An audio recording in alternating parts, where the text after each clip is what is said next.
ഒന്ന് ഓർത്തു നോക്കൂ, എത്ര കഴിവുകെട്ട സിസ്റ്റമാണ് നമ്മുടെ നാട്ടിലെ ആഭ്യന്തര വകുപ്പെന്ന് പറയുന്ന സംവിധാനം.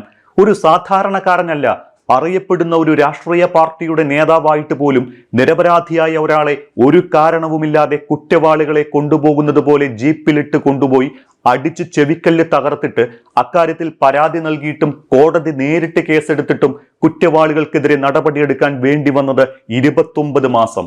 അതും പരാതിക്കാരൻ നിയമ നടപടിയുടെ അങ്ങേയറ്റം പോയി.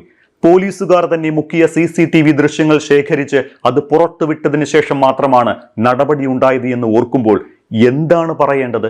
പോലീസ് മർദ്ദനത്തിന്റെ സകല ക്രൂരതകളും അനുഭവിച്ച 2 പേർ മന്ത്രിസഭയിലുള്ളപ്പോൾ അതിൽ ഒരാൾ ആഭ്യന്തരമന്ത്രിയായിരിക്കുമ്പോഴാണ് നിരപരാധിയായ ഒരു മനുഷ്യൻ ഇത്രയും ശാരീരിക മാനസിക പീഡനങ്ങൾ ഏറ്റുവാങ്ങേണ്ടി വന്നത് എന്ന് ഓർക്കണം.